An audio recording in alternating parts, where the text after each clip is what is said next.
Well, how y'all are this afternoon? It's your buddy George Jones over at the Bergen Gun Range with my next installment on 8. I got this old used gun. The old used gun I've got today for you is this guy. The Enfield number 4 Mark 1. All the way out there. Now, the number 4 Mark 1 is probably the last in the series of 303 Enfield rifles spanning from about 1895 all the way up to the Korean conflict. Great Britain started getting away from this gun and getting away into a semi-automatic rifle in .308 caliber somewhere around 1955. These served England all the way through, and the Commonwealth forces as well, England, Australia, and the French for that matter. The French were issued Enfields during the World War II.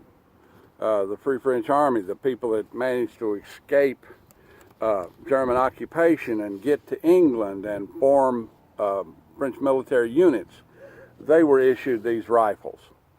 It's funny, they wore American uniforms and carried British weapons. And the Poles, they carried a lot of American weapons and were issued British uniforms. It's kind of crazy. Anyway, this is a standard 303 7.7 caliber service rifle. This is probably one of the last ones made.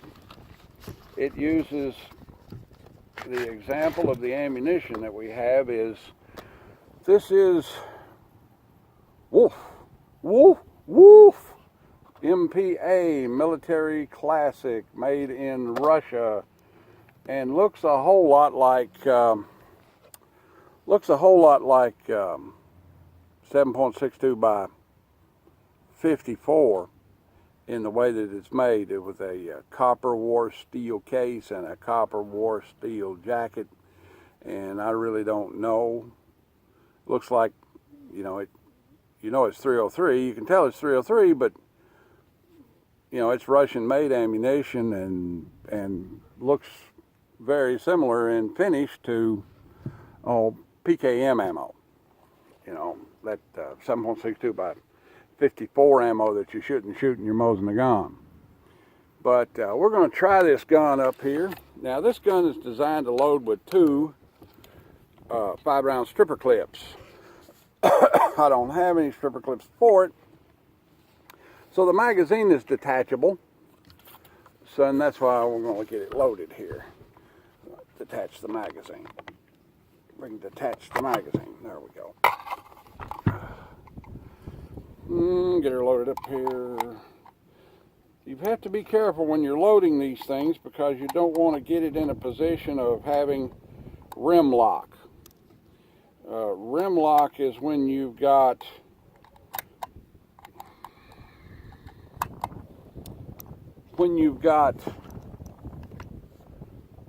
the rim of this cartridge, the rim of the cartridge that you're trying to drive into battery is behind the rim of the cartridge below it, and that's rim lock. It won't go. It tries to push both of them at the same time, and this one bangs on the front of the magazine, and this one won't go because we got rim lock. So you have to be careful when you're stacking these kind of this rimmed ammunition to make sure that you've got the next round in the magazine, the rim is ahead of the previous round to go into the magazine, so you don't get rim lock. You see this problem a lot in Mosin Nagants. Savage made a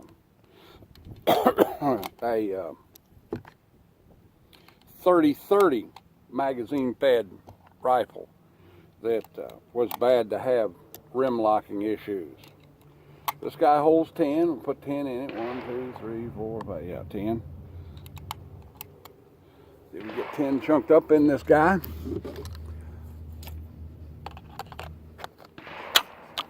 Okay. Run the that back there. Run that in the battery. The safety on this guy is here, like it is on most of these. The later issue ones have a L sight, so you have one that's graduated for 600 meters, which is this one, and then one which is graduated for, that one's 6, that one's 3. So the 300 would be the close range sight. So let's see if I can hit the old steel silhouette down there at 125 yards with this rifle. Flip that guy all safe. Get up here, aim this old straight pull stock. You just about can't get down on it. And let's see.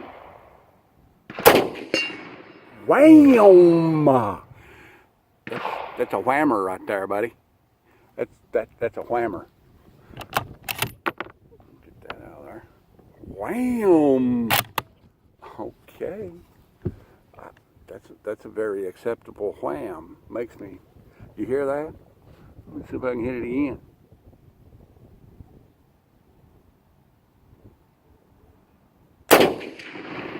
Missed it.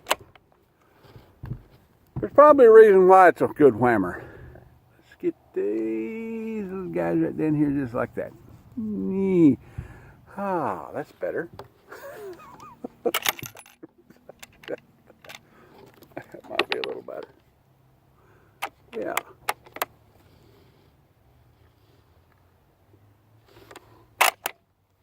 Okay.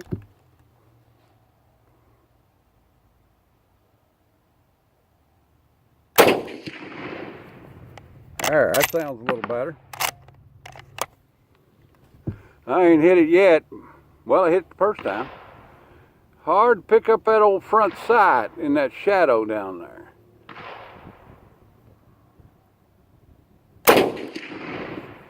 Hit something.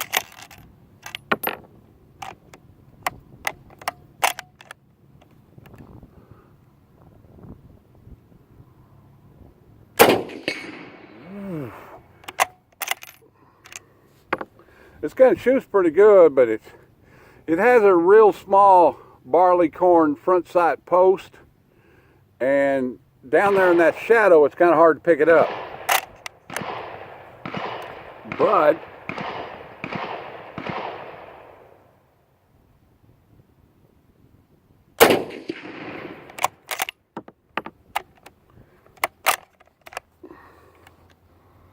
all right. Let's see, we've got the old steel groundhog down there. It's not in the shadow. Let's see if I can pick it up. All right, that's better.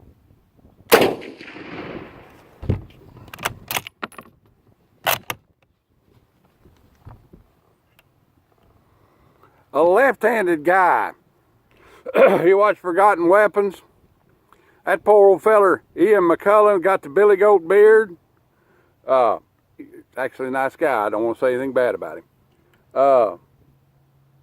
He's a lefty like me, you know.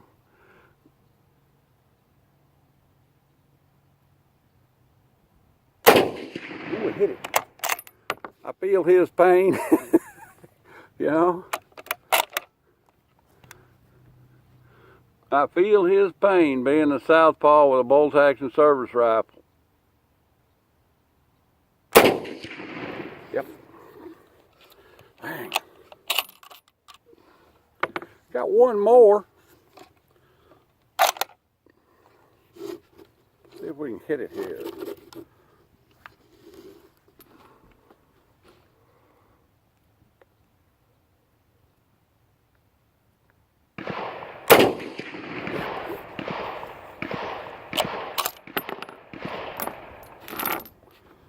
Well,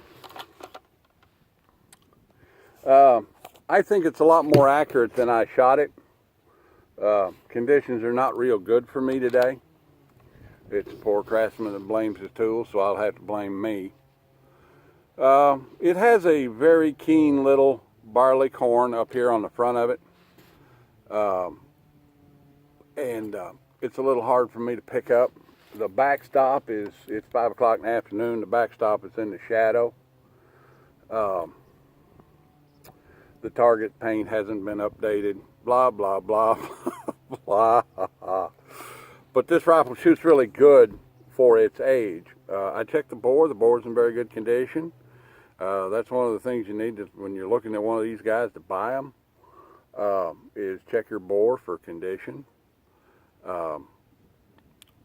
These guys have been around for years, and you don't see very many of them in this kind of condition anymore, all original military and complete. This particular one happens to have the correct sling arrangement on it for this type of rifle. Just this little canvas with these little claws on there that slide back and forth. This rifle is manufactured by Long Branch. Long Branch tells me it is made in Canada. The Long Branch Arsenal, Canada. It is a number 4 Mark I. It is manufactured in 1950. This rifle has a value. In all original military complete condition, these guys are at their most valuable. This gun is probably worth somewhere in the neighborhood of $450. It might even be worth $500, but there are a few cartouches and markings and so forth that have been obscured by the refinishing of the stock to this shiny true oil finish. It took about $50 or $75 or maybe even $100 worth of the value off of this gun for someone to do this what they thought was doing the right thing, which in reality was most definitely the wrong thing, because it really hurt the overall collector value of this gun. Anytime you modify any military service arm from its original configuration, be it whatever it is, put a scope mount on it, refinish the stock, modify the stock, take some of the hardware off of it, add commercial hardware to it, whatever it is, the money starts rolling off of the value of that gun pretty quick. That's all there is to it. You start monkeying with them, they get to where they're not worth much money. I've seen these guys in excellent mechanical condition with beautiful bores and chopped off stocks that were worth $100 or less, you know. I've got a Cossack issue Mosin-Nagant carbine from the 1920s, hex receiver, that if it had the correct stock and hardware on it would be worth $2,000. I bought it for, I think it was $80 at a retail store. Beautiful barrel, beautiful bore, beautiful action, good proof marks on it and so forth. They had chopped the stock down to the front of the magazine weld, and they had chopped the back of the stock off, and you know, it wasn't worth nothing. You know, in original military configuration as issued, that gun would be worth $2,000 easy. So if you have one that's in original military configuration, leave it that way. You know, if you want a fancy, high-end sporting rifle and you want it to be all shiny and lovely and beautiful and everything, sell that one to a collector and go buy you one. You know, sell that gun to the collector and go buy you the gun that you want. Don't try and take the original military service rifle, which is highly collectible, and try and convert it into, you know, what you want. These guys are very valuable. This gun's probably worth $450, but it'd be worth $550 if it hadn't had the stock refinish done on it. And taking it back off of there and redoing it in original military configuration won't help it. So anyway, well, that's about the size of it on my next installment of, hey, I got this old used gun, number 4 Mark I Enfield. Pretty fine gun. You got one of them sitting in your closet, you know, take it out and try it out. You can't afford to buy you a new dare rifle, you know. the store, Brag About It Guns and Ammo, 611 North College Street, Harrisburg, Kentucky. Brag About It Guns and Ammo, bragguns.com. Get a hold of us. You got an old military rifle you need to get rid of, or you got an old military collectible rifle you need to get rid of, or you need an appraisal on it, or whatever, I'll take care of that for you. You need to make disposition of a collection, take care of that for you, and probably get you a lot better than any of the other services. All right, then. Well, that's about the size of it. If you like my content, Patreon link in the description. Otherwise, like-a-tate, share-a-fi, commentate, and subscribe. I appreciate you watching my stuff, and getting pretty close to that old gun giveaway. Get your buddies to subscribe. All right, then. We'll see y'all.